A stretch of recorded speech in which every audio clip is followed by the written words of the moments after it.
हजारों लोग ऐसे हैं कलीसिया में जिनको 10-10 साल हो गए प्रार्थना करते हुए कि परमेश्वर मुझे पवित्र आत्मा से क्या कर, भर। मुझे गैर भाषा चाहिए, और आज तक गैर भाषा उनके पास आया नहीं, क्योंकि उन्हें क्या लगता है किसी दिन ऊपर से दया होगी, और ऊपर वाला नीचे देके बोलते हैं तू कब बुद्धिमान बनेगा, क्योंकि बाइबल कहती है आत्मा से परिपूर्ण होते जाओ। किसकी जिम्मेवारी?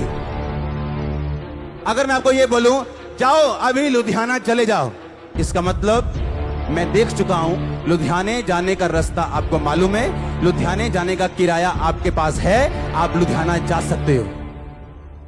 मैं अपने 2 साल के बच्चे को नहीं बोलूंगा जा लुधियाना, मुझे मालूम है वो अभी अकेला लुधियाना नहीं जा सकता, पर आप जा सकते हैं। परमेश्वर ऐसा वचन आपको कभी नहीं बोलेगा जो आप पूरा नहीं कर सकते। अगर वो कह रहे हैं कि आत्मा से परिपूर्ण होते जाओ, तो किसकी जिम्मेवारी? और उसने आगे लिखा भी कैसे परिपूर्ण होना, कहता आपस में, कहता स्पीकिंग टू योरसेल्फ, अपने आप से कहता बात कर। आज की प्रॉब्लम पता क्या है कलीसिया?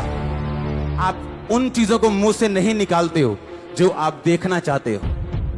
आपके मुंह से वो चीजें निकलती हैं जो आपको डिस्ट्रॉय करती, जो आपको नाश करती हैं आपका। आप अपने मुंह से वो चीजें नहीं निकालते हो। हाय भैन जी मैनू लगदा आ मेरी एक बांह ना सुन्न हो रही है, मैनू एक बांह मेरी सुन्न हो ही जाती है, मैनू कमजोरी है। जो आपके मुंह से निकलेगा परमेश्वर बदल नहीं सकता उसको। शैतान दिखा रहा तेरी बाजू सुने, वचन कह रहा है उसके कोड़े खाने से, ओह उसके कोड़े खाने से। तो क्या बोलोगे जो वचन कहते हैं? पर तुम्हें मिला क्या? सुन्नापन, पैरालाइसिस। क्यों? तुमने वो बोला जो तुमने महसूस किया। अगर आत्मा से भरने की जिम्मेवारी किसकी? आपकी। चंगे होने की जिम्मेवारी किसकी? आपकी। सुलेमान अमीर था, जिम्मेवारी किसकी थी? सुलेमान की। बुद्धिमान था, क्यों? मांगा। ऊपर से अपने आप कुछ नहीं गिरता और ना गिरेगा। पहला कुरिन्थिया उसकी 14 उसकी 3 आयत में लिखा, परंतु जो भविष्यवाणी करता है वह मनुष्यों से शांति, उपदेश और शांति की बातें कहता है। जो अन्य भाषा में बातें करता है वो अपनी उन्नति करता है, जो भविष्यवाणी करता है वो कलीसिया की उन्नति करता है। मैं चाहता हूं कि तुम सब अन्य भाषा में बातें करो, पर यह चाहता हूं कि तुम भविष्यवाणी करो। कहता मैं चाहता हूं तुम सब अन्य भाषा में बातें करो, पर यह ज्यादा चाहता हूं कि तुम क्या करो? भविष्यवाणी का मतलब सिर्फ नाम बताना नहीं होता।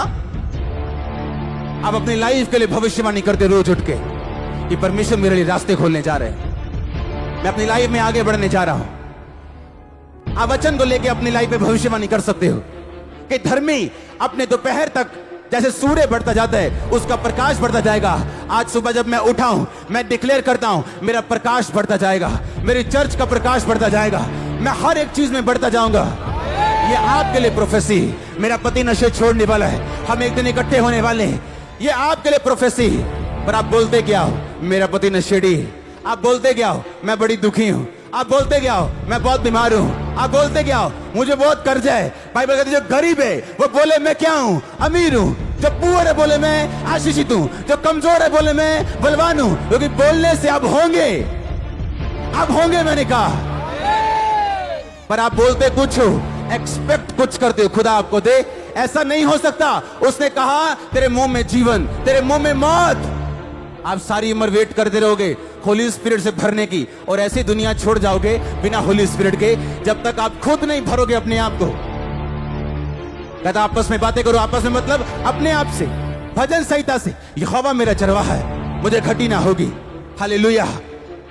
मेरे निकट 1000 दाहिनी और 10,000 गिरेंगे, वो मेरे पास ना आएगा। वो अपने दूतों को मेरे निमित्त आज्ञा देगा जहां कहीं मैं जाऊं वो मेरी रक्षा करें। मैं रोज बोलूंगा हाँ या ना। दाऊद कहता मैं नहीं डरूंगा। इसका मतलब यह नहीं उसके अंदर डर नहीं था, वो डर रहा था, पर उसने मुंह से निकाला मैं नहीं डरूंगा। 365-66 बार बाइबल कहती है मत डर मैं तेरे साथ हूं। हर रोज के लिए वचन कहते हैं मत डर मैं तेरे साथ हूं। पर आप क्या कहते हो? मुझे डर है कहीं ये बीमारी मुझे मार ना दे। अच्छा इंसान भी फंसता है जब डरता है। अय्यूब कहता जिस बात से मुझे डर था वो मुझ पे आन पड़ी। अय्यूब के ऊपर वो परीक्षा आने का कारण अय्यूब का डर था, बाइबल कहती। और परमेश्वर डरपोक लोगों को यूज नहीं करता, और डर निकालने के लिए वो कुछ भी कर सकता है। मुझे डर है, हाय मेरा पति मुझे छोड़ ना दे, मुझे डर है मेरा बिजनेस कहीं फेल ना हो जाए। और आपके डर को शैतान सूंघते है और फिर उसके विषय में काम करना शुरू करते है। एक बंदा डायलिसिस यूनिट में काम कर रहा है और पवित्रताई में सेवा में रहने वाला बंदा, और उसके मुंह से क्या निकल रहा है, हाय परमेश्वर मैनू कभी किडनी का रोग ना होवे, हाय बड़ा दुखी होने वाला रोग है, हाय यदि किडनी खराब हो जाए मारी जाता बंदा, हाय प्रभु जो मर्जी हो जाए पर किडनी रोग मैनू कभी ना होए। किडनी रोगी होया उन्हें, किडनी बदलानी पड़ी उसको। सेवा में रहने वाला इंसान, पवित्रताई में रहने वाला इंसान, आप डरेंगे शैतान फायदा उठाएगा।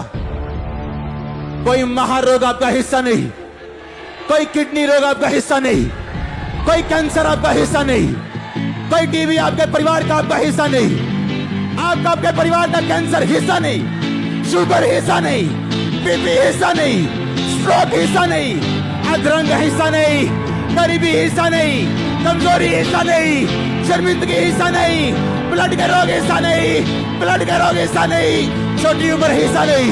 आप लोग बजने वाले, आप लोग बजने वाले, हालेलुया।